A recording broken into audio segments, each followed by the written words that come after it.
Obrigada. Bom, hoje a gente vai falar da Imaculada Mãe de Deus. Eu deixei até com vocês a liturgia do dia da solenidade da Imaculada Conceição, para a gente conseguir sair da Bíblia, enfim, né, tentar traçar tudo que a gente falou até agora, né, em relação aos tipos de Maria na Bíblia, em relação a como Maria é apresentada na Bíblia, para a gente conseguir chegar na doutrina da Igreja. Então, hoje é uma fase nova do curso. Até agora a gente falou desses 3 tipos aqui de Nossa Senhora, como que a Igreja Católica vê Nossa Senhora fora da leitura literal da Bíblia, né, fora das coisas literais que estão ali, quais são os símbolos que a gente consegue enxergar e como que a gente consegue chegar na doutrina, né? Então a gente falou de Maria Nova Eva, a Arca da Nova Aliança e a Rainha Mãe, mas a gente poderia falar de várias outras coisas, de vários outros títulos de Nossa Senhora.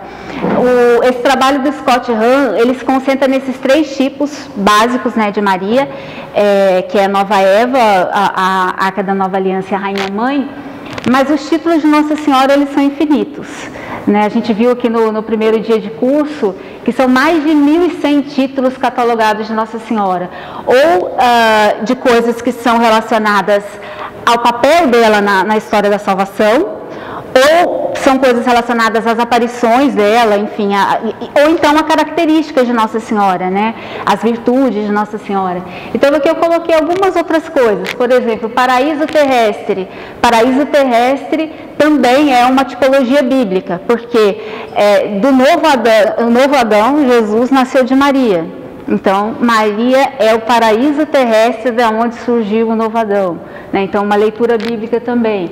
Espelho da justiça, sede da sabedoria, rosa mística, torre de Davi, porta do céu, estrela da manhã e... Exatamente. Isso daqui são alguns títulos que estão na ladainha de Nossa Senhora, que são linda, né, essa oração, a ladainha de Nossa Senhora, que vai tecendo, né, vários elogios a Maria. Estrela da Manhã é que eu acho lindo, que inclusive a Fernanda falou do padre, como que é o nome dele mesmo? Monsenhor Domingos Nakamura, que ele era devoto de Maria Estrela da Manhã. É linda, né? Porque assim, a estrela da manhã, né, que é a estrela d'alva, ela sempre aparece, ela está ali no céu antes de nascer o sol. Então Maria é a estrela da manhã porque ela anuncia a chegada do sol, que é Jesus. Então assim, é infinito o número de títulos e de elogios que se dá para falar. No livro do Tratado da Verdadeira Devoção à Santíssima Virgem, o São Luís, ele fala o seguinte, ele tem esse texto aqui, ele fala: os santos disseram coisas admiráveis desta santa cidade de Deus, ou seja, Maria, a cidade de Deus, onde Deus habita, né? Maria, templo do Espírito Santo. E depois disso, exclamam que a sublimidade dos seus méritos, que chegam até o trono da divindade, não se pode perceber, que a extensão da sua caridade, maior que a terra, não se pode medir, que a grandeza do seu poder, que até sobre Deus se estende, não se pode compreender, e finalmente que a profundidade da sua humildade e de todas as suas virtudes e graças é um abismo insondável. Ó sublimidade incomensurável, ó abismo impenetrável. Eu resolvi colocar esse trecho aqui, pelo seguinte: quanto mais a gente vai estudando Nossa Senhora e vai falando de Nossa Senhora, aí você descobre outra coisa, e vai dando uma angústia, assim, mas a gente não falou isso tudo, porque é um poço tão rico, né? São tantas as riquezas que se tem para falar sobre Maria, porque são tantas as riquezas que se tem para falar sobre Jesus, que é inesgotável, né? Então aqui a gente elegeu esses três tipos para falar de Nossa Senhora, mas a gente poderia ficar aqui o resto da vida e a gente não conseguiria esgotar. E aí essas 2 exclamações finais, né? Ó sublimidade incomensurável, ó abismo impenetrável. São Luís, ele diz que a riqueza de Nossa Senhora, ela é tão grande que Deus guardou isso toda essa riqueza só está no coração de Deus, né? E a gente vai, à medida do tempo, tentando entender, à medida que você entende o filho, você vai tentando entender a mãe, mas a gente nunca vai conseguir esgotar, né? Enfim, falando sobre o dogma, né? Primeiro a gente vai falar hoje sobre a Imaculada Conceição de Nossa Senhora. A Imaculada Conceição de Nossa Senhora é um dogma da Igreja sobre Nossa Senhora. O que é um dogma? Dogma é uma palavra que significa ensinamento, né? No grego é uma palavra que significa ensinamento. A Igreja, a doutrina e o dogma, ela representa a interpretação definitiva da Igreja das Escrituras sob a orientação do Espírito Santo. Essa palavra dogma hoje, as pessoas têm um pouco de preconceito. Quando você quer dizer para alguém que uma pessoa é cabeça fechada, que uma pessoa não é, enfim, dinâmica, flexível, então você fala que é uma pessoa dogmática, né? Você fala assim, aquela pessoa é muito dogmática, isso é um dogma, com um sentido negativo. Isso vem desde a Revolução Francesa, que a gente falou na aula passada, que começou esse preconceito grande com a Igreja e com os preconceitos e contra a verdade que a Igreja ensina. O Papa Bento XVI, ele coloca o seguinte, que a gente vive hoje em dia uma ditadura da relatividade, que tudo é relativo, que tudo pode. Então, quando você propõe para esse mundo de hoje uma verdade absoluta, que você diz assim, isso aqui é verdade, as pessoas já acham que é politicamente incorreto hoje você falar de verdade. Só que a Igreja, quando Jesus diz, eu sou o caminho, a verdade e a vida, ele está propondo para a gente uma coisa absoluta. Ele é o caminho, a verdade e a vida, então ele propõe para a gente uma verdade que é absoluta. Ele próprio, né? E todo o ensinamento da Igreja. E a Igreja, o que ela busca fazer quando ela proclama um dogma? Ela busca iluminar os fiéis, nada mais do que isso.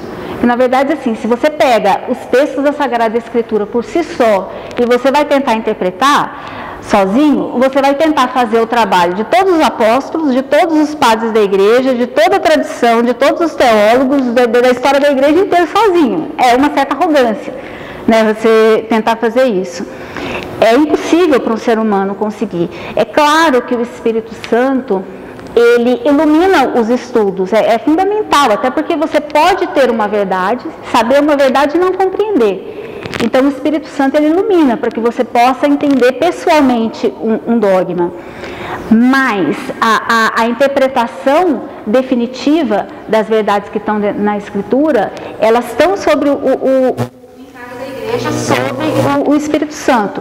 Então, geralmente, um dogma ele nasce quando acontece algum problema de interpretação. Então, a primeira vez que a palavra dogma aparece na Bíblia é falando sobre o Concílio de Jerusalém, que foi 50 anos depois de Cristo, está em Atos dos Apóstolos.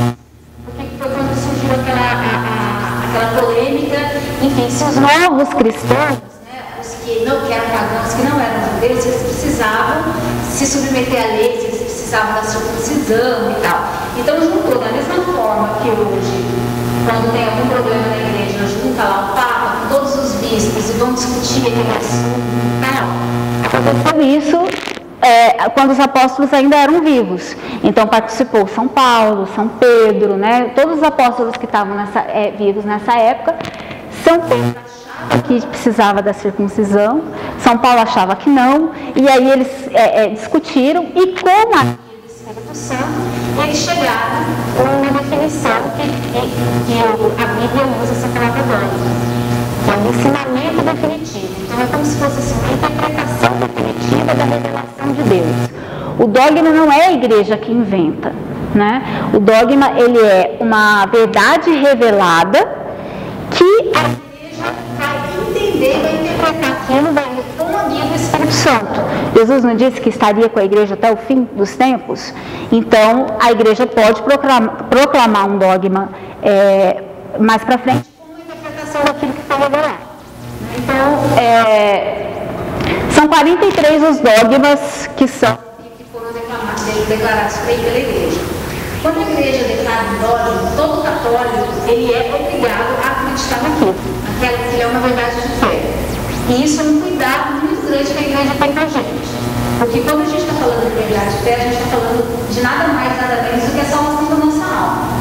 A gente não está brincando, né? Então, às vezes você entender alguma coisa errada, leva você a fazer uma interpretação errada, que aquilo vai ter uma interferência na tua vida.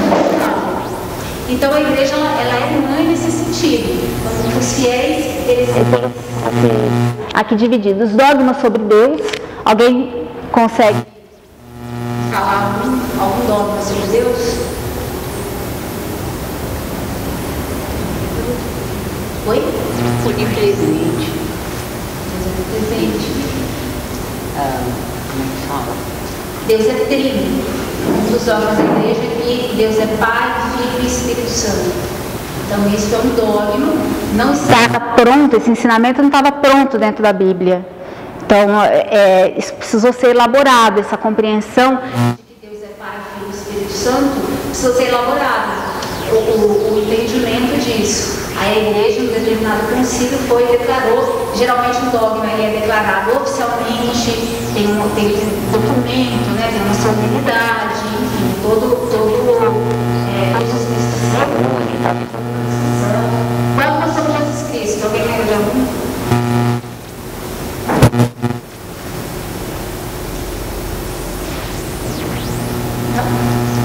Jesus Cristo é verdadeiro Deus e verdadeiro homem.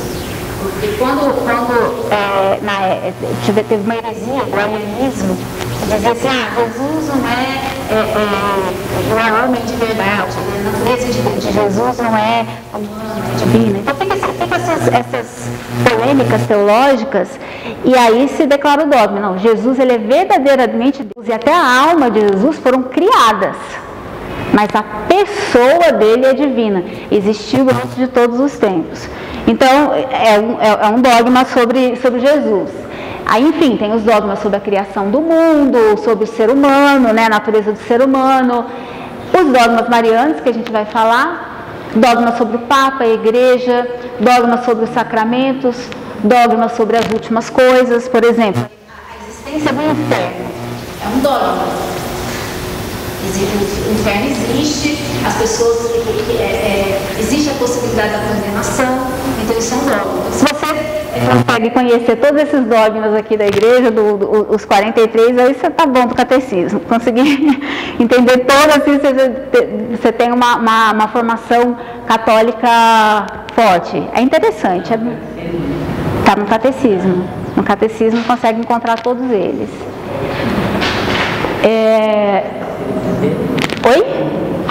Os dogmas marianos, eu vou colocar aqui as imagenzinhas e vou ver se vocês sabem quais são os 4. Esse aqui do meio não, são 4 dogmas. Quais são os dogmas, as verdades de fé que a igreja ensina sobre Nossa Senhora?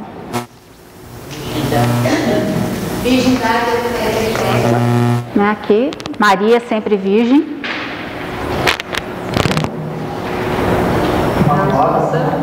Oi? A Assunção de Nossa Senhora está aqui. Maria Assunta ao céu, o assunto da próxima aula, a última aula. Virgindade, Assunção. A aula de hoje, gente.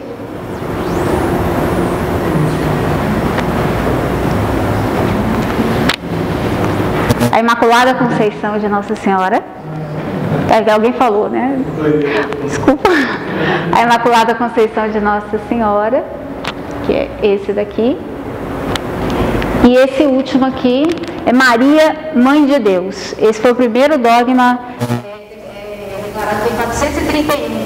E a história desse dogma é super bonita, porque os bispos e o Papa se reuniram, né, para poder discutir, passaram dias lá, e a população ficou toda na porta lá esperando com velas, porque assim, o dogma não é que a igreja inventa. Isso já é um conhecimento. A Imaculada Conceição, por exemplo, foi um dogma que foi declarado no século XVIII, XIX.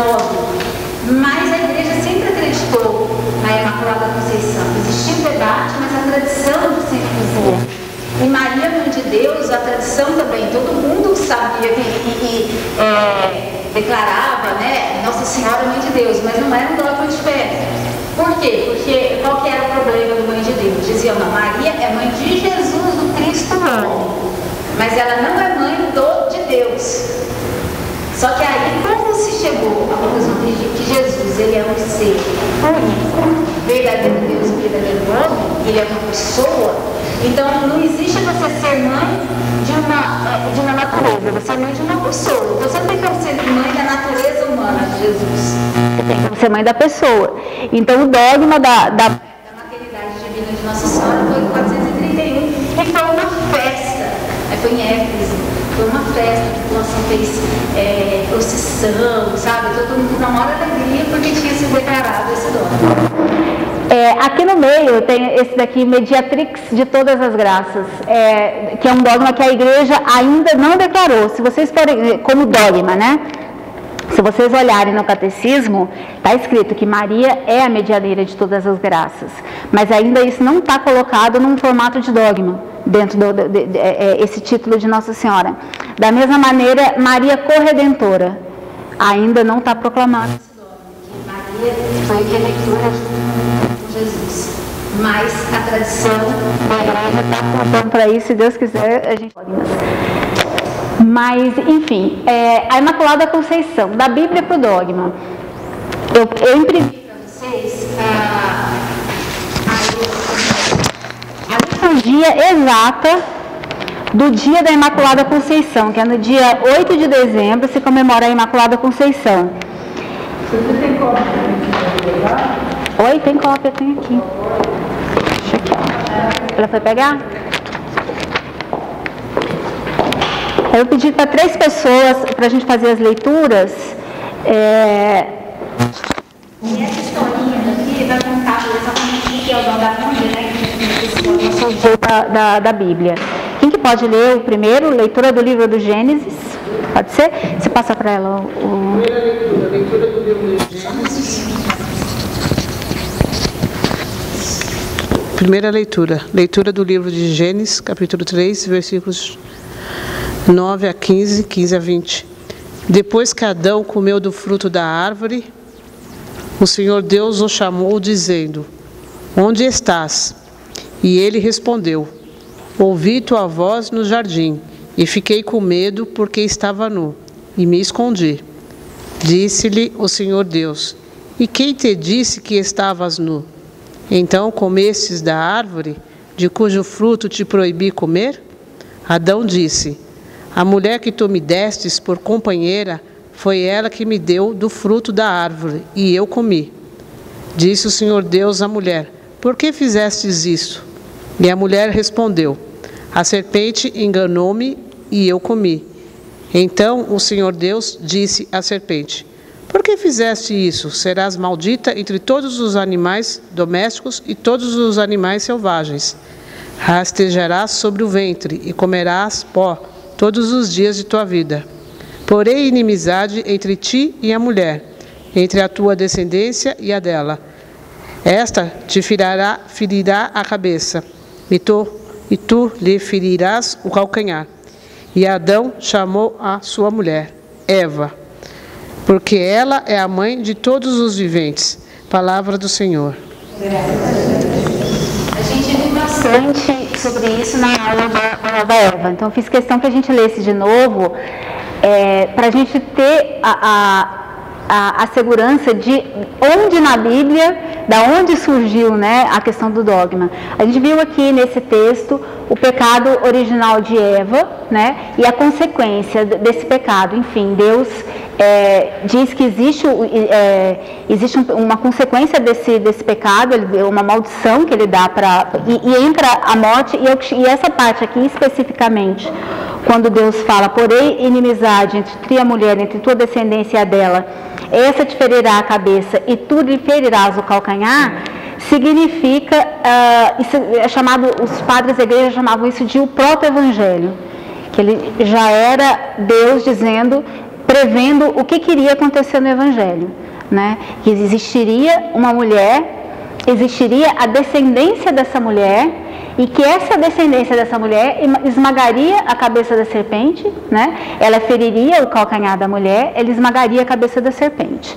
Por que Deus resolveu fazer isso? A gente viu lá na aula da Nova Eva que Deus quis que pelo mesmo caminho que entrou o pecado no mundo, que é por uma mulher virgem, noiva, imaculada, saísse o pecado pelo mundo, né? Então, isso daqui já é o anúncio dessa mulher que virá. Agora eu vou pedir para vocês lerem, alguém lê a segunda leitura da carta de São Paulo aos Efésios. Segunda leitura. Espera aí só um minutinho para ela te entregar o microfone.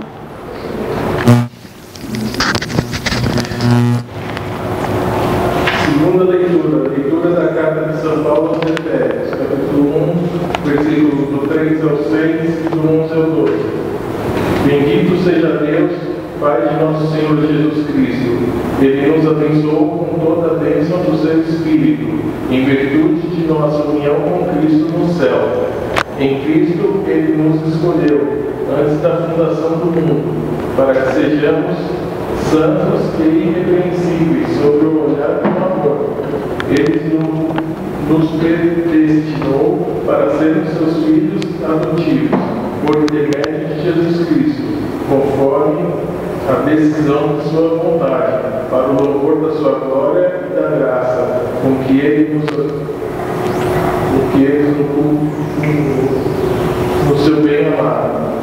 Nele também nós recebemos a nossa parte, segundo o projeto daquele que conduz tudo conforme a decisão de sua vontade. Nós fomos predestinados a sermos para o louvor de sua glória, os que de antemão colocaram a sua esperança em Cristo. Palavra do Senhor. Graças a Deus. Podemos ler o Evangelho. Agora vamos ler de pé o Evangelho?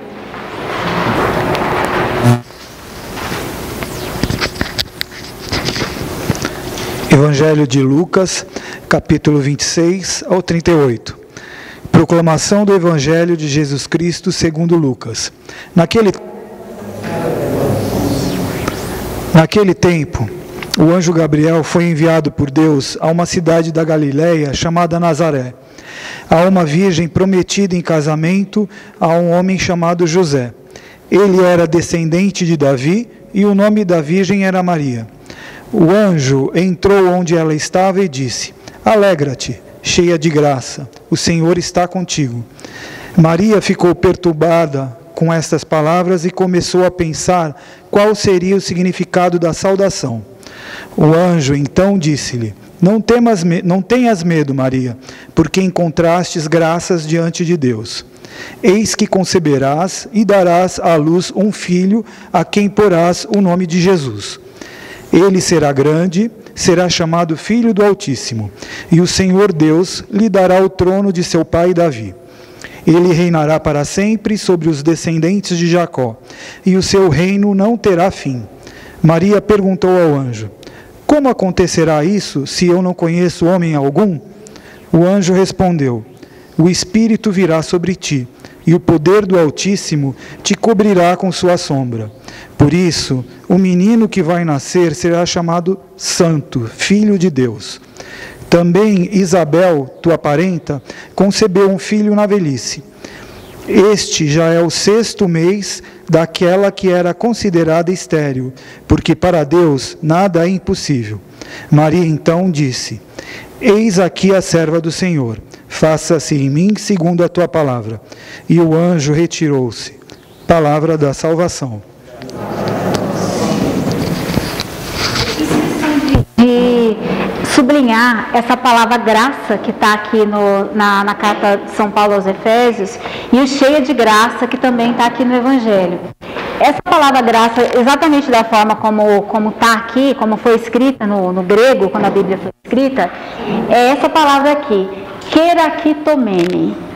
Essa palavra só aparece 2 vezes na Bíblia, essas 2 vezes que estão aí, como vocês estão vendo, né? Em Efésios e a saudação do anjo. Quando o anjo chega para Maria e fala: ave cheia de graça, ele chama ela de cheia de graça, ela se assusta com aquela saudação, porque ela não consegue entender. Todas as vezes que um anjo chegou para um ser humano e saudou, não teve essa reverência, então ela ficou bastante espantada com esse nome cheia de graça. E em Efésios, a igreja, né, sabiamente coloca essa passagem de Efésios antes da apresentação, porque aqui em Efésios, essa palavra graça aqui, ela é apresentada para dizer o que nós recebemos com a obra redentora de Jesus. Então, o que acontece com o ser humano com a obra redentora de Jesus? Nós estávamos escravos do pecado, porque os nossos pais, Adão e Eva, pecaram, então nós éramos escravos do pecado. Jesus Cristo veio e com a sua graça, o que é a graça? Né? A graça é um dom de Deus gratuito que Ele dá para o ser humano, pelos méritos de Jesus, pelos méritos da vida, paixão e morte de Jesus, a gente ganha esses méritos, que é uma semente de santidade, que a gente não tem merecimento nenhum para isso, mas Deus ele vai e entrega isso para todos os batizados, essa graça. Então, aqui o que São Paulo está dizendo é que, quando ele coloca em Cristo, Ele nos escolheu antes da fundação do mundo, para que sejamos santos e irrepreensíveis sob o seu olhar no amor. Ele nos predestinou para sermos seus filhos adotivos por intermédio de Jesus Cristo, conforme a decisão da sua vontade, para o louvor de sua glória e da queractomene, da graça. É essa graça que Deus dá. E São Paulo fala, os méritos de Cristo implantam nos batizados essa semente de santidade que faz com que a gente possa ser realmente santos, para que a gente possa realmente agradar a Deus e possa realmente se livrar do pecado e do mal. Quando o anjo chega para Maria, ele fala, queractomene. Só que tem um problema aí, Jesus ainda não tinha nascido, Jesus ainda não tinha feito a obra redentora.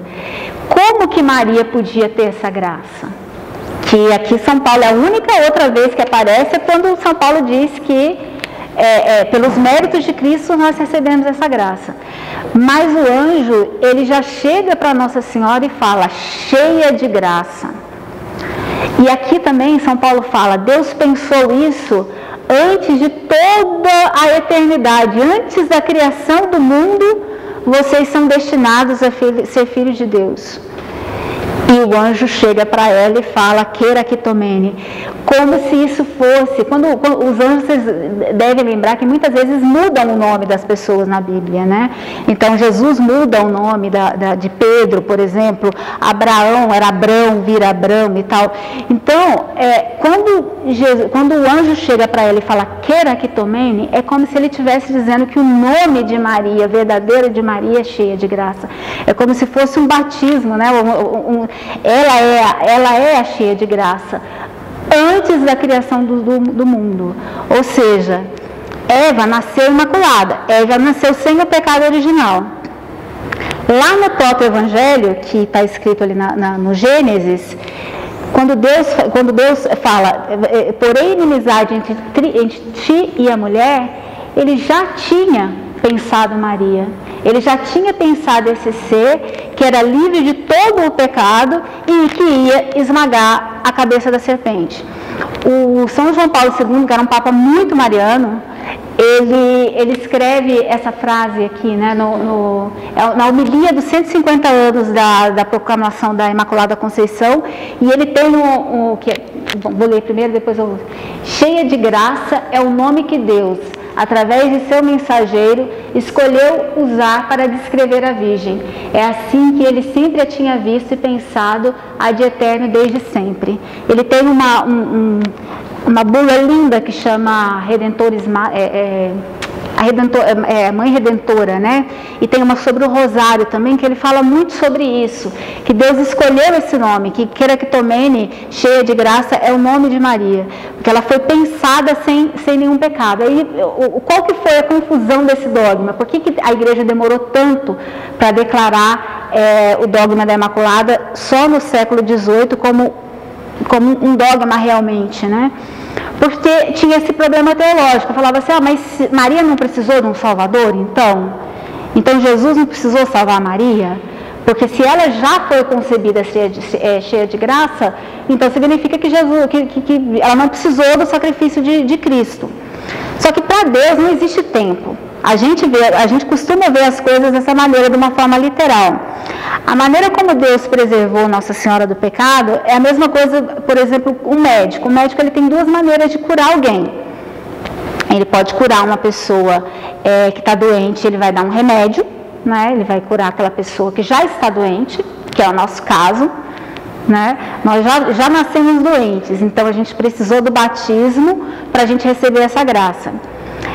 Mas pelas virtudes de Cristo, pelos méritos de Cristo, antes de todos os tempos, Deus curou Maria como se fosse como uma vacina.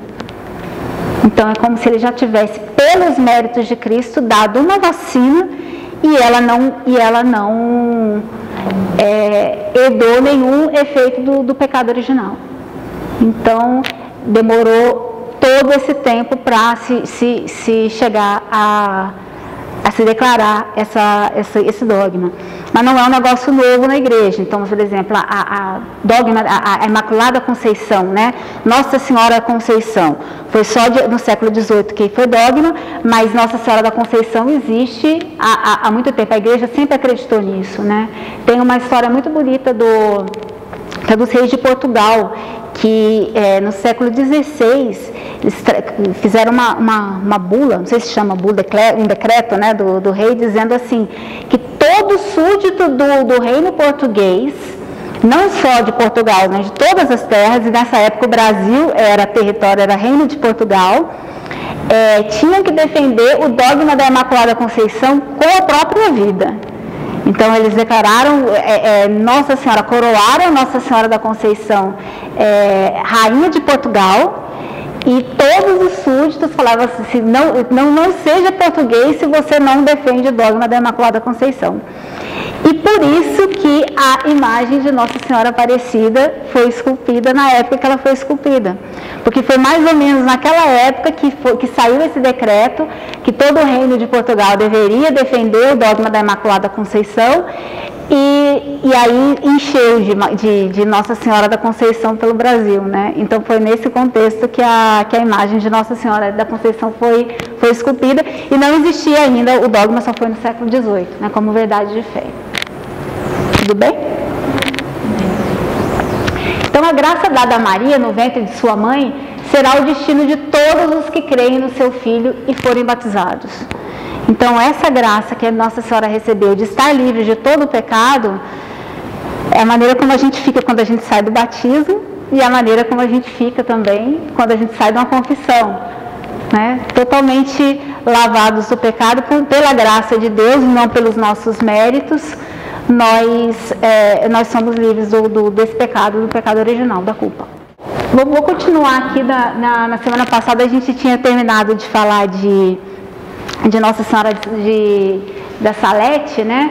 E foi até providencial a gente falar de Lourdes hoje, porque Lourdes foi logo depois da proclamação do dogma da Imaculada Conceição. Foi pouco tempo depois, e foi como se Nossa Senhora tivesse vindo confirmar realmente que aquele dogma era um dogma verdadeiro. A aparição da Rudubá, Nossa Senhora fala, ela ensina aquela oração, né? Ó Maria concebida sem pecado, rogai por nós que recorremos a vós. Nessa época não tinha sido proclamado o dogma ainda. A aparição da Rudubá ajudou, deu um impulso para que os teólogos voltassem a discutir sobre isso e o dogma fosse proclamado. E logo depois da proclamação do dogma, apareceu Nossa Senhora para Santa Bernadette e falou, eu sou a Imaculada Conceição. Ela nem falou assim, eu sou concebida sem pecado. Ela chegou e falou, eu sou a Imaculada Conceição. Vamos tentar entender por que ela falou dessa maneira, né? Mas então foi até providencial a gente falar de Lourdes hoje, porque tem tudo a ver com a questão do dogma da Imaculada. Só recapitulando, né, a gente tinha falado aqui que a pedagogia das aparições marianas segue muito a questão da pedagogia da Bíblia, de que Deus primeiro, ele mostra qual é a consequência do nosso pecado, depois ele ensina para a gente qual que é o caminho para a gente alcançar essa santidade, e depois ele vence, ele mostra essa vitória para a gente, né? La Salette, a gente viu que é uma aparição onde Nossa Senhora estava no contexto todo conturbado lá da França, da Revolução Francesa, enfim, da igreja sendo perseguida, e de certa forma, um período anterior a todas as coisas ruins que aconteceram no século XIX e no século XX, relacionada à perda de fé das pessoas, enfim, né? Então, a mensagem de La Salette, ela é uma mensagem que mostra para as pessoas qual que é a consequência do pecado. Então, quanto o homem se afasta de Deus, quanto mais ele se afasta de Deus, existe uma consequência para isso, e essa consequência ela não é nada boa, mas não significa por isso que Deus é ruim. Ele geralmente, quando Deus castiga, ou quando, né, fala a palavra castigo, geralmente ele está chamando a gente de volta, né, está mostrando o caminho de volta. Lourdes foi 12 anos depois de La Salette, e é um convite de Deus, do homem para a santidade. Foram 18 aparições, começaram no mês de fevereiro, né? E as principais mensagens, né? Tem um padre aqui, o padre René Laurentin, cheguei a comentar com vocês na última aula. Ele está com 99 anos, está vivo ainda, graças a Deus, vai fazer 100 anos esse ano. E ele foi um padre que fez um trabalho de garimpagem lá muito grande em Lourdes, para conseguir fazer com que os relatos das aparições de Lourdes ficasse uma coisa segura, porque tinha muita lenda, ou alguma coisa, alguém falava, uma história dessa é muito comum acontecer, cada um diz uma coisa, né, e ficava um negócio muito impreciso. E ele fez um trabalho histórico, um trabalho de pesquisa muito forte, então são volumes e volumes de que tem um conteúdo bem sólido relacionado ao que foi as aparições de Lourdes. E ele fala uma coisa muito interessante, que o segredo de Lourdes é a própria Bernadette Soubirous, que era uma menina muito pobre, né? Era extremamente doente. Então, um vídeo, depois se vocês quiserem ler, ouvir do padre Paulo Ricardo falando sobre Bernadette, e ele fala assim, ela era pobre de tudo, no sentido de ser pobre financeiramente, né, mesmo. A família dela, o pai dela era moleiro, então ele foi herdeiro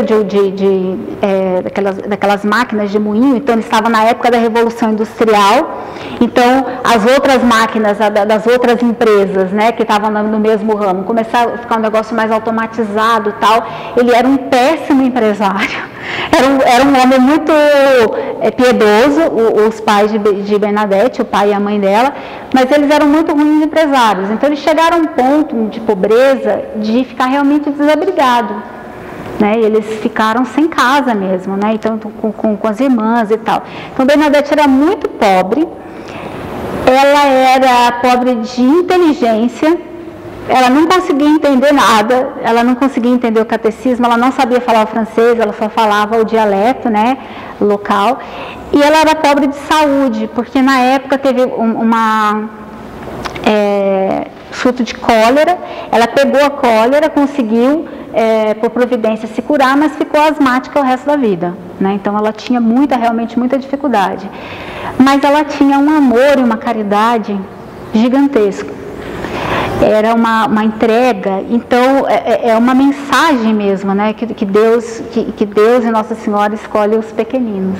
Então ele veio para Bernadette, e a Bernadette, pegando aqui, né, aquela linha de raciocínio, né, dos tempos de Deus, você tem La Salette, a escravidão do Egito, você tem em Lourdes os 40 anos de travessia do deserto, né? Então toda essa trajetória de Bernadette, que era a doença, a pobreza, todos os enfrentamentos da vida dela, toda a vida dela que foi sempre com muito sacrifício, e as coisas que Nossa Senhora ensinou para Bernadette. Nossa Senhora, o que ela falava, quais eram as mensagens que ela passava, né? oração, né? Penitência, né? Sacrifício pelos pecadores, né? Então, caminho de santificação. Era basicamente isso. Então, era uma relação muito forte com essa travessia de 40 anos do deserto. E em Fátima, que a gente vai falar ainda hoje também, tem o símbolo da chegada à Terra Prometida, né? Providencialmente também, a gente está, semana que vem começa a Quaresma, e esse padre René Laurentin, ele diz isso, que a Quaresma, ela é a chave da interpretação das aparições de Lourdes, né? Então, você tem aqui da mesma forma que a gente estava pegando os trechos do Antigo Testamento e comparando com os trechos do Novo Testamento, isso aqui mostra como que Deus continua com a mesma linguagem. Então, vou pegar aqui, vou fazer algumas comparações entre as aparições de Lourdes e o que aconteceu nesses 40 anos do deserto na narração do Êxodo. José ganha a confiança do faraó e torna-se governador do Egito. Elabora um plano para armazenar o trigo e evita a fome no país. Vocês lembram dessa história, né? O François Soubirous, ele era moleiro, né? Ele é produtor de uma farinha para a produção de pão. O novo faraó, que não conhecia José, submeteu o povo à escravidão. Então, o faraó novo não conhecia, encarcerou todos os egípcios e eles viraram escravos. Em Lourdes, os negócios da família, que antes eram prósperos, decaíram e a família de François acabou numa casa apelidada de calabouço. Era um lugar assim, fechado, que era completamente insalubre. Tem umas fotos na internet que você olha, eles falam assim, ele cachou o nome do lugar. Então era um lugar assim, não tinha, totalmente sem ventilação, sujo, com aquela família inteira lá, enfim. Então realmente eles passaram para esse período de prisão deles, né? O povo atravessa o Mar Vermelho para a liberdade a pés enxutos. Aqui no simbolismo, é óbvio que não é a mesma coisa, mas o simbolismo que Nossa Senhora usa nas aparições é muito impressionante como ela usa elementos bíblicos para poder ensinar uma coisa, né? Então, eu não sei se vocês conhecem a história da aparição, da primeira aparição. Bernadette vai, junto com as irmãs, uma irmã e uma amiga, buscar lenha, que tinha acabado lenha na casa deles, e tem um rio ali, né? Tinha um riacho, e as irmãs todas iam passar, essas amigas dela iam passar para pegar lenha, e ela, porque era doente, não podia atravessar, porque, enfim, né, água gelada, tal. Fevereiro, inverno na Europa, então ela fica ali, sem saber o que vai fazer, se vai para lá, se vai para cá e tal, e Nossa Senhora aparece para ela. Quando Nossa Senhora aparece, o que ela faz? Ela cai de joelhos e ela começa a buscar no bolso o terço dela. Ela sabia rezar o terço, mas ela não sabia os mistérios. Primeiro mistério, o mistério disso, daquilo e tal, porque ela realmente tinha uma limitação intelectual grande, não tinha uma formação religiosa grande. Mas o que ela tinha? Ela tinha o amor. Porque na hora que ela vê aquela senhora, ela já cai de joelho e ama, né? Então, o padre, ele coloca muito isso, que o segredo desse amor de Bernadette, né? Do amor que vem através da oração, né? Então, você consegue, simplesmente, você não precisa saber muita coisa, né? Você precisa só se entregar em amor. Voltando aqui aos símbolos, depois que a aparição termina, que ela começa, ela reza um terço, um rosário com Nossa Senhora. Nossa Senhora não fala, só ela fala. Nossa Senhora fica vários dias sem falar, né? Ela vai só falar para Bernadette na primeira vez numa quarta-feira de cinzas, né? Então, Bernadette consegue atravessar o riacho gelado. E ela ainda fala para as amigas, mas vocês não falaram que estava fria a água estava quente. Ela conseguiu atravessar um rio, né, com as águas aquecidas. Os hebreus atravessaram o deserto por 40 anos, né? 14 das 18 aparições aconteceram na Quaresma. Então, Deus tem as datas, né? Escolhe as datas. Foram acontecer na Quaresma, que simboliza a travessia do Êxodo. Nossa Senhora fala pela primeira vez a Bernadette numa quarta-feira de cinzas. A primeira vez que ela fala, ela passa várias aparições, a primeira vez que ela vai falar alguma coisa é na quarta-feira de cinzas. A travessia do deserto ela foi iniciada na Páscoa, festa onde os judeus comeram pães e ervas amargas. A alimentação de Bernadette nesse período, devido à pobreza, era basicamente pão, pobreza e doença, ela não conseguia comer outra coisa. Porque ela passava mal, ela estava com o estômago todo prejudicado e tal. Então, ela basicamente vivia num jejum contínuo, né? E numa das aparições, a Nossa Senhora pede para ela comer uma erva amarga que está no chão. Ela rasteja, pede para ela rastejar e comer umas ervas que estavam no chão. Moisés faz brotar água de uma rocha para matar a sede do povo. Em Lourdes, uma das aparições, surge uma fonte de água da gruta, né, que está lá até hoje, que são as águas milagrosas de Lourdes. O final da travessia, Deus dá aos hebreus a terra prometida. E Maria promete a Bernadette a felicidade no final da travessia dessa vida. É uma das frases mais célebres, né, das aparições de Nossa Senhora. Ela fala para Bernadette, eu não prometo fazer você feliz nessa vida, mas só na próxima. Mas na próxima eu te prometo a felicidade. E o padre Paulo Ricardo, ele fala uma coisa que é interessante. Ele fala assim, que todo cristão devia tomar essa promessa de Nossa Senhora para si. Não é que a gente quer ter uma vida infeliz, não é isso. Não é que a gente não tem que buscar a felicidade aqui. Mas a gente sabe que, seguindo o caminho de Jesus, a felicidade completa mesmo, né, a felicidade verdadeira, ela não está nessa vida. A felicidade verdadeira, ela está na próxima vida. Então, essa promessa de Nossa Senhora, a gente deveria tomar para a gente como nossa, porque a gente muda a nossa perspectiva de ver as coisas. É óbvio que essa vida é boa, essa vida é um presente de Deus, essa vida ela é linda, né? Ela tem que ser...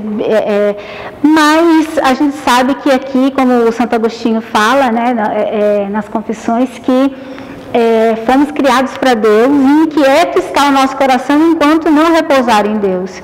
Então, a felicidade do não estar aqui. E tem algumas almas, como as almas de Bernadette, que são almas especiais, escolhidas mesmo, e que acabam passando tem um nome para isso, que são almas vítimas, né, que acabam sofrendo mais como o próprio imitando Jesus. Porque qual que foi o trabalho de Jesus? Sofrer para pagar os nossos pecados, né? E ele convida a gente para fazer a mesma coisa.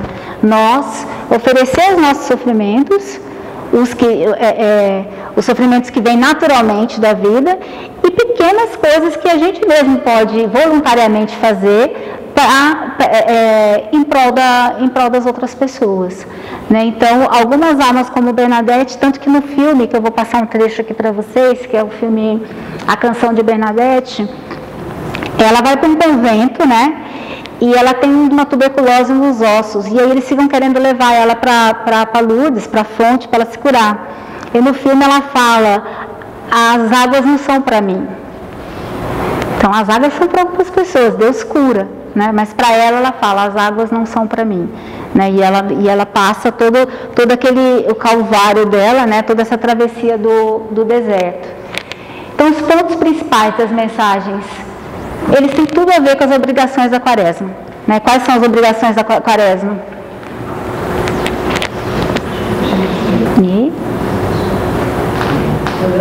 Oração. Então, essas são as mensagens que Nossa Senhora fala. A pobreza, que é o esmola, que eu esqueci de falar, né? A frase esmola, penitência, então a pobreza dela, ela é um sinal disso, do desapego, porque a esmola na Quaresma, que ela tenta ensinar pra gente é exatamente isso, né? Você dá a esmola para você, por caridade, por amor ao próximo, e para você também se desapegar, né? Para você também ficar... Então, a pobreza de Bernadette, a oração, que Maria vem recordar-nos que a oração intensa e humilde, confidente e perseverante, deve ter um lugar central na nossa vida cristã. A oração, ela é indispensável para acolher a força do Cristo. Não sei se vocês já leram um livro de Santa Teresa, O Castelo Interior. que ela fala sobre as 7 moradas. Diz assim, que nossa alma é como se fosse um castelo que tem 7 moradas. Então, ela teve uma visão mística disso, né? Quando ela escreveu esse livro, ela escreveu por obediência, e ela teve essa visão que a alma é como se fosse um castelo, e quando a gente está em pecado, a gente está fora do castelo, ou seja, a gente está fora da gente mesmo, né? Então a gente está na periferia, e ali nas redondezas, ela vai ter tudo quanto é animal peçonhento, né, que vai estar ali fora, e aquilo ali para a presa para te devorar, está tudo por ali. Quando você se batiza, quando você confessa, você entra na primeira morada. Você entra dentro de si, você começa a estar dentro que a gente fala, né, estar em estado de graça. O que é estar em estado de graça? É aquilo que a gente viu lá no começo, né? É você receber a graça de Deus, que vai tirar de você o pecado, e você começa a estar aberto para a graça, para você começar a santificar. Então, Deus jogou ali a graça, jogou a semente da santidade no teu coração. Então, você entra na primeira morada, tá ali. O Padre Paulo costuma falar que 99% dos católicos, 0,9%, estão na primeira morada. Não conseguem, patinando. Sai do castelo, entra no castelo. Sai do castelo, comete um pecado mortal, né? Sai do castelo, aí entra no castelo de novo. 99%. E Santa Teresa, quando ela escreveu esse livro, ela fala ali da vida das religiosas e tal, ela reclama, que fala assim, o pessoal não sai da terceira morada, que coisa! E aqui a gente está batalhando para ficar, os católicos de hoje estão batalhando para ficar na primeira, né? Porque não consegue. Mas ela reclama que as pessoas não conseguiam avançar da terceira. Então, a partir do momento que a pessoa vai aumentando o relacionamento dela com Deus, aprofundando a vida dela de oração, ela vai entrando pelas outras moradas. Na 7ª morada, lá no dentro, quem está? O Deus, Jesus Cristo, o Rei, Deus Pai, Filho e Espírito Santo, que é o mistério da inabitação. Deus, Ele está dentro de nós. Deus, Ele não está fora, né? Santo Agostinho também fala isso. Fiquei a vida inteira procurando fora e fui perceber que você estava dentro de mim e eu não sabia. Então, Deus, Ele está em tudo, de certa forma. Ele está nessa cadeira, porque se Ele parar de pensar nessa cadeira, essa cadeira para de existir no mesmo momento. Então, existe esse tipo de presença. Mas em nós, quando a gente está em estado de graça, quando a gente é batizado, está em estado de graça, Deus está dentro de nós de uma forma literal mesmo, e atuante, né? Essa graça vai lá do lado de dentro, né, da 7ª morada, ela vai emanando e vai ajudando a gente a se santificar, né? E à medida que você vai entrando, aí tanto que você tem os santos de 7ª morada, que eles falam, né?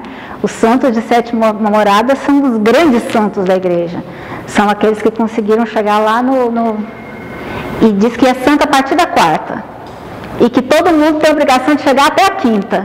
Que até a 5ª a gente consegue, com a graça que Deus deu e com os nossos esforços de responder à graça, a gente consegue até a 5ª. A 6ª e a 7ª é dom de Deus. Ele escolhe quem vai ou não, né, a partir dali. Então, você tem um santo de 7ª morada, que é o Santa Teresa d'Ávila, um São Pio de Pietrelcina, né, que são aqueles santos gigantescos.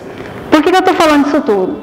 Porque Santa Teresa diz que a porta do castelo é a oração. Que você não tem como ter uma vida de se santificar, aperfeiçoar, chegar, ter um relacionamento com Deus se você não reza. Não tem como. E aí esse rezar não é só um rezar assim, eu vou falar a oração vocal, né? Só rezar o Pai Nosso, Ave Maria e tal. Isso é importante, é uma etapa da oração. Mas esse tipo de oração, que é a entrada do castelo, é a oração pessoal, que é aquela oração onde você conversa com Deus. Santa Teresa, ela diz que a oração é você tratar de amizade com alguém que você sabe que te ama. Então, é esse tipo de intimidade, né?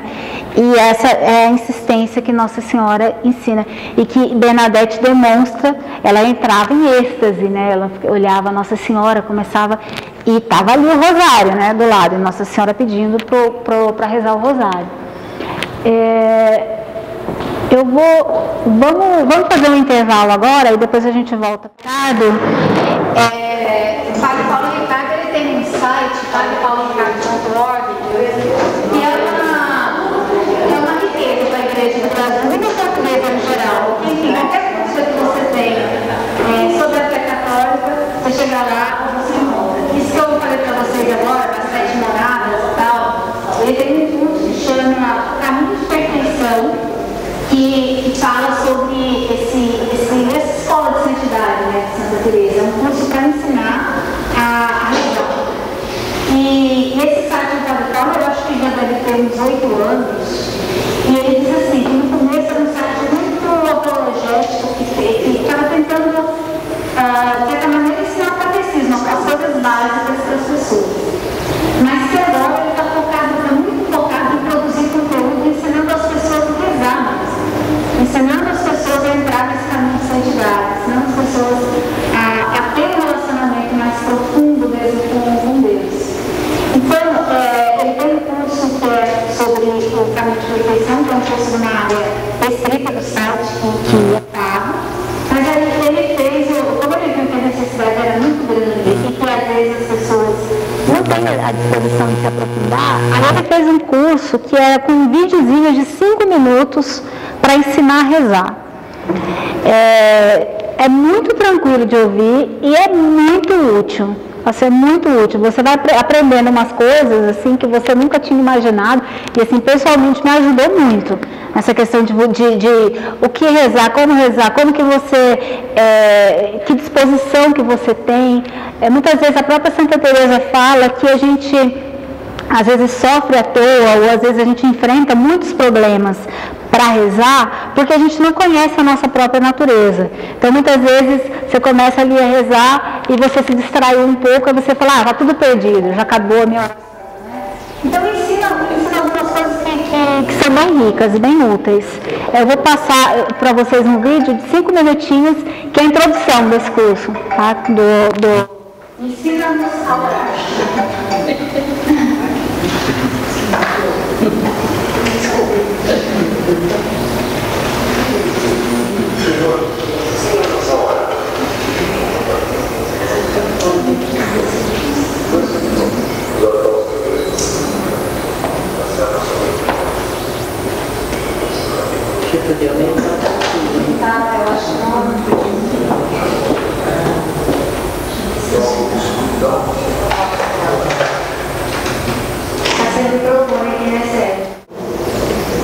Vamos lá, então a oração, eu vou passar para vocês o link, que é realmente muito, muito interessante. A terceira mensagem, a penitência, né, a questão da quaresma, que Nossa Senhora fala, não prometo fazer eles felizes neste mundo, mas no próximo.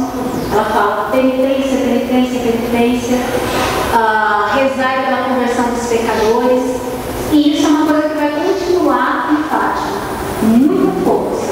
Nossa Senhora pedindo para que a gente reze pelos pecadores, para que a gente ajude, ela até pede, me ajude, que a gente ajude a ela e a Jesus no trabalho de salvação das almas.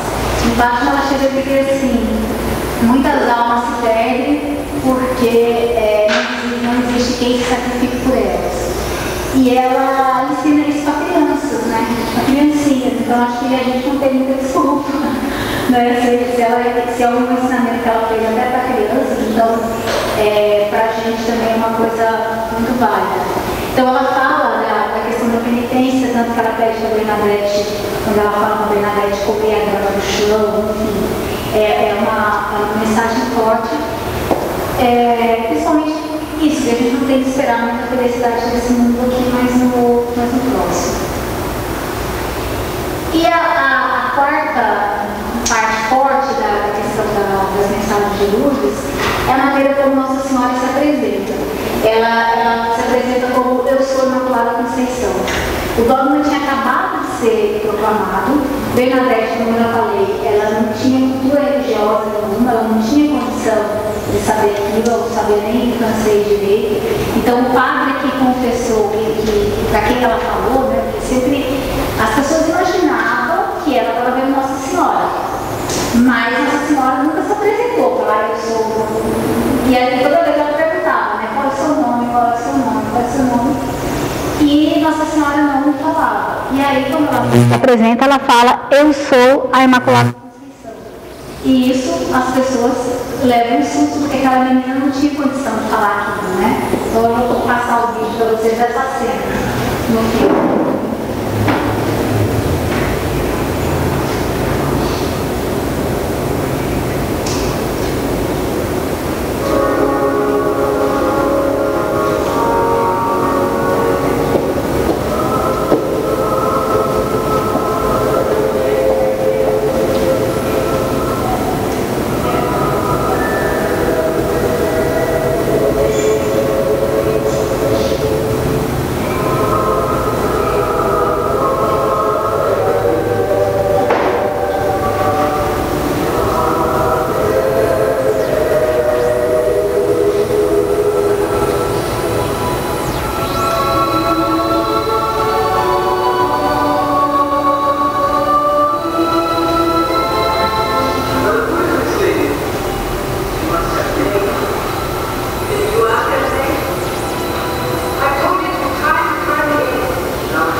Maria.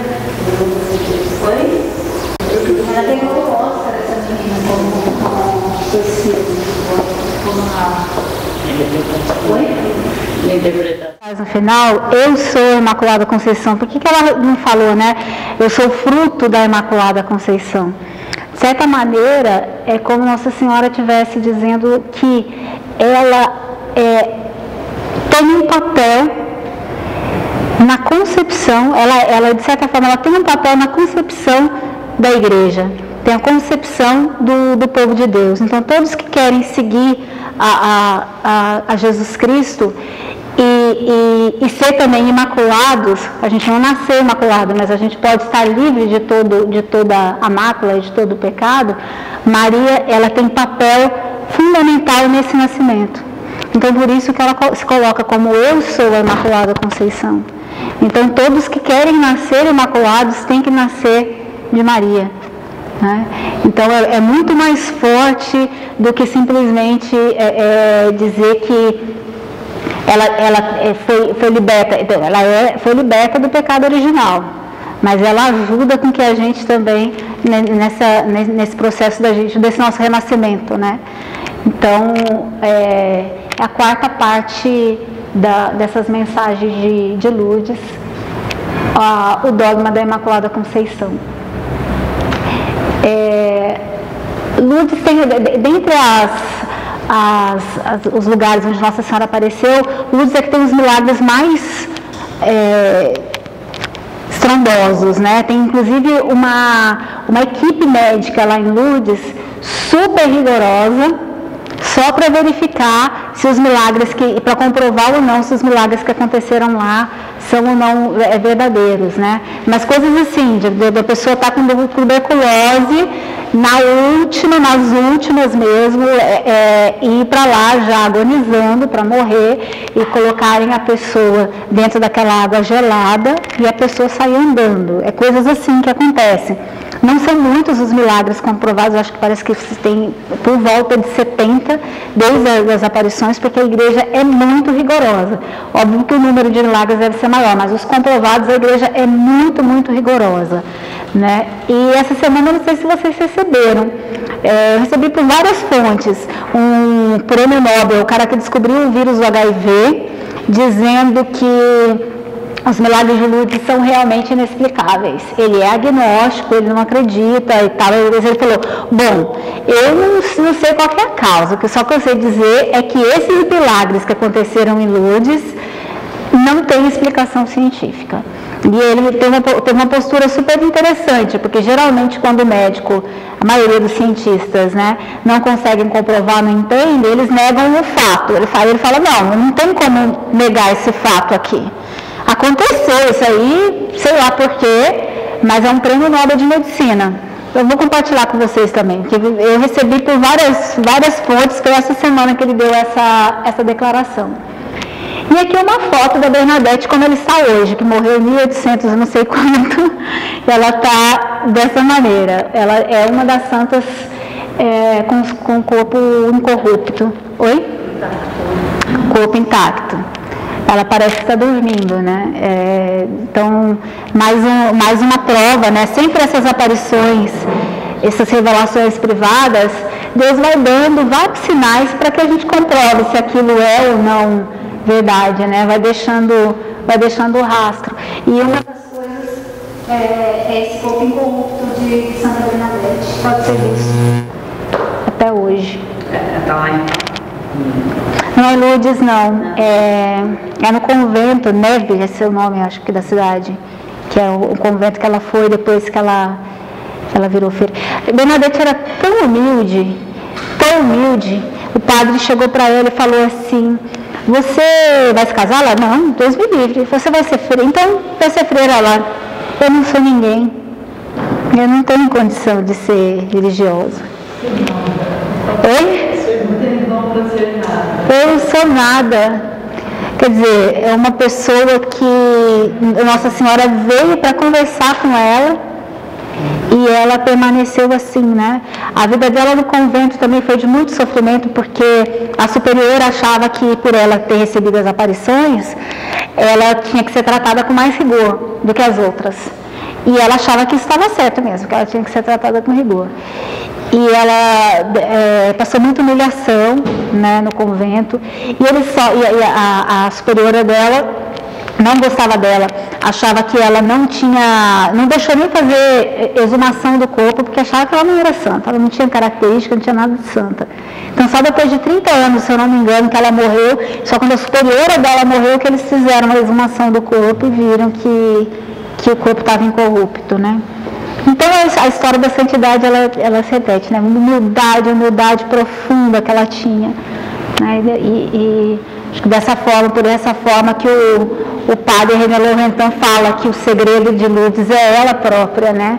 É a pessoa dela, na humildade dela, na pobreza, na entrega e no amor de Deus, né? Eu queria fazer quem conhece, eu queria fazer um convite para vocês. Quem conhece esse livro? Consagração. Vou falar várias vezes. Já citei várias vezes. É o Tratado da Verdadeira Devoção à Santíssima Virgem Maria. Esse livro aqui, São Luís Maria de Montfort. Foi? Ah, que bom. 2001? Então. Pois é. Então, o São Luís Grion de Maria de Montfort, ele escreveu esse livro, em 2012 fez 300 anos do Tratado da Verdadeira Devoção, e aí teve uma campanha muito grande, né, para realizar a consagração através do método de São Luís. Esse livro, ele foi um livro que ficou, São Luís escreveu, ele foi um padre da França, que viveu há 300 anos atrás, e um homem muitíssimo virtuoso, um missionário, andou pela França inteira pregando. E uma coisa interessante assim, é que quando veio a Revolução Francesa, os lugares onde São Luís passou foram os lugares que teve mais mártir, porque foram os lugares onde ele pregou, né? Porque o governo da época declarou que uma igreja apartada da Igreja Católica que não devia obediência ao Papa. Eles fizeram uma outra igreja. E nos lugares onde São Luís passou, teve muitos e muitos padres que não aceitaram essa nova igreja, né? Então foi o lugar que teve mais mártir, foram os lugares onde ele pregou. Então é uma das provas de que esse método dele de consagração a Jesus por Maria é um método de santificação muito grande. Ele ficou 100 anos escondido, né? E foi achado mais ou menos no século XIX. E vários santos, então se você for olhar assim, esses santos, como eu falei, santos de sétima morada, fizeram essa consagração, que é um método X de você se entregar a Jesus completamente pelas mãos de Maria. Então é uma maneira que você faz uma preparação, né? Você lê o livro, faz uma preparação, um mês de preparação, eu explico melhor daqui para frente, e você entrega totalmente a sua vida nas mãos de Nossa Senhora. Isso foi a escola de santidade, São Pio de Pietrelcina, São João Paulo II, Santa Teresinha do Menino Jesus, Santo Antônio de Santana Galvão, São João Bosco, enfim, é um número infinito. Eu fiz a minha consagração, graças a Deus, em 2012, foi 2012, mais ou menos. Nessa época dessa campanha, que estavam fazendo uma campanha muito grande, né, para comemorar os 300 anos. E agora tem uma campanha nova, né, chamando várias pessoas para se consagrar no dia de Nossa Senhora de Fátima, esse ano, porque... Não, 13 de maio. Porque a gente está no ano mariano, né? Então, tem um chamado muito grande das pessoas para vem várias pessoas para o exército de Maria, né? Várias pessoas se consagrar, realmente entregar, aproveitar esse ano jubilar para fazer essa entrega. E é uma coisa assim, a Dulce estava até falando aqui na semana passada, né, da entrega dela para Nossa Senhora, como que muda a vida. E esse tratado aqui, esse método de se entregar a Nossa Senhora é uma coisa realmente um divisor de águas. No não é feito para pessoas... Eu já ouvi muitas pessoas falando assim, eu não vou me consagrar porque eu não estou preparada. Só que é exatamente o contrário. Não é um método para pessoas santificadas. É um método para pessoas que querem se santificar. É um método de santificação. Então, é muito um divisor mesmo de água na minha vida, pelo menos foi. Explicando mais ou menos para vocês o que significa, né? Quando você faz a consagração, você se torna totalmente escravo de Jesus e de Nossa Senhora. Escravo de amor, né? Você faz essa consagração. O que é escravidão? A Bíblia fala bastante, a gente às vezes fala assim, eu sou a serva do Senhor, né? A gente escuta muito a palavra escravidão, servidão na Bíblia. Na época que a Bíblia foi escrita, a servidão como a gente vê hoje, como a gente conhece hoje, ela não existia. Só existia escravidão, né? Não tinha essa servidão, e muito menos essa relação de empregado e funcionário que a gente tem hoje, com salário, direitos trabalhistas, não existia esse tipo de coisa. O escravo, ele era propriedade, né? Completa propriedade do seu senhor, né? E a nossa relação, na verdade não só a nossa relação, a relação de toda a criação com Deus é uma relação de escravidão, porque nós somos todos do Senhor, né? Então existem 3 maneiras, São Luís ele coloca no tratado dele, isso aqui, que existem 3 maneiras de escravidão a Deus.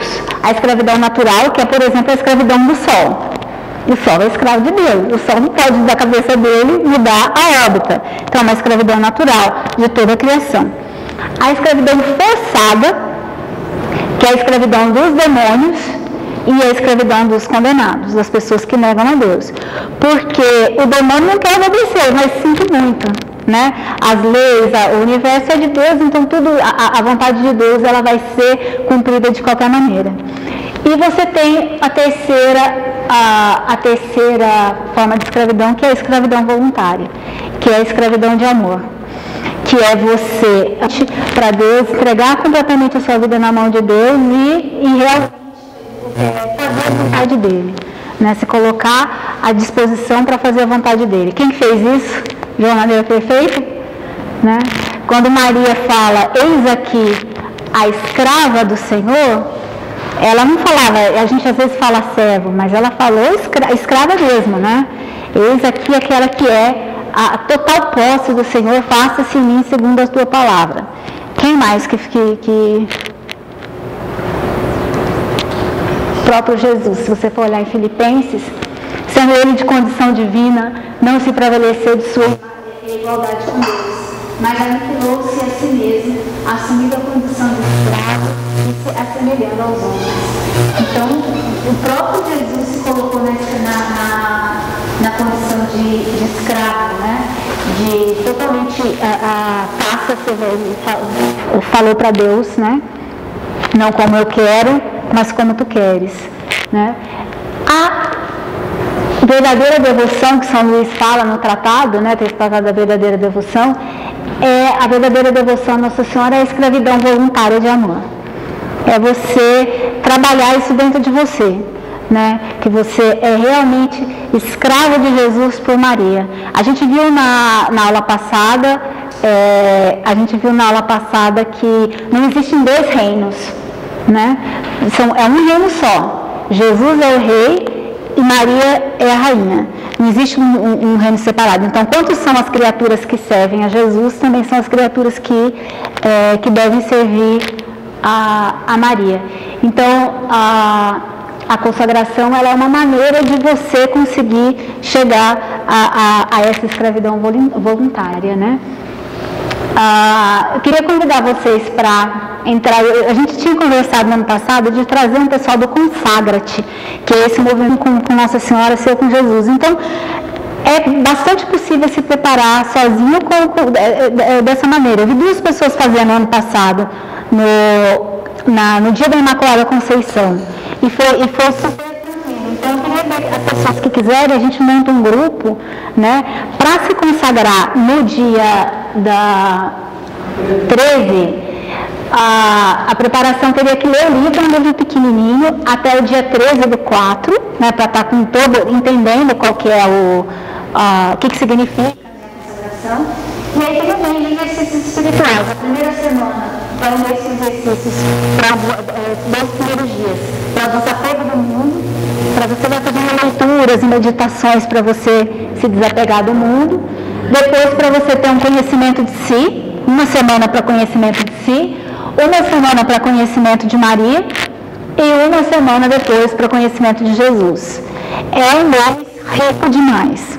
Acho que Nossa Senhora pega, assim, é um mês de batalha espiritual muito forte, porque o demônio odeia esse livro, então já estou avisando que, assim, é um mês de batalha, mas Nossa Senhora derrama muita graça, então, de descoberta, essa semana aqui de conhecimento de si, vai te mostrando, né? Você vai rezando e aquilo durante a sua semana vai aparecendo as coisas que estavam, às vezes, te impedindo de seguir. É muito isso. A consagração ela pode ser feita em qualquer missa, fazer uma confissão, a comunhão, e depois você lê a fórmula da consagração, que o ideal é que você escreva com suas próprias mãos, assine e tal. Você pode fazer isso de uma forma, tem gente que faz com uma missa especial, com vela, com não sei o quê, ou você pode fazer numa oração particular. Então eu vou pedir para vocês, quem tiver interesse, para passar depois o telefone, e a gente lança um grupo para a gente poder fazer essa preparação de um convite. Okay?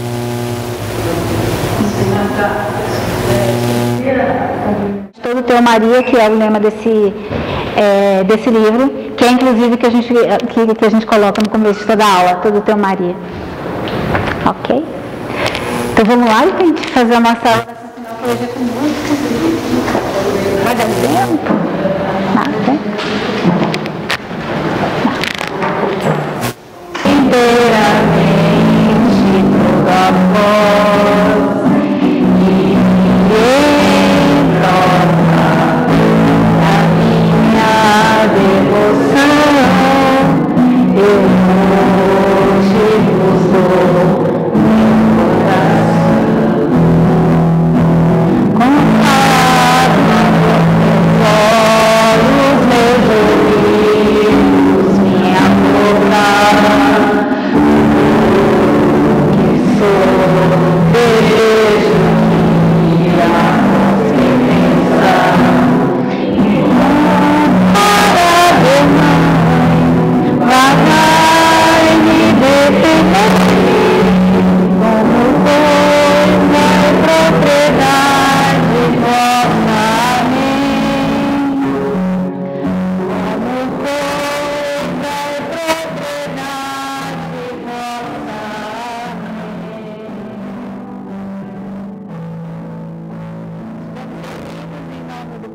Do Filho e do Espírito Santo. Amém. Vamos em paz e que o Senhor nos acompanhe.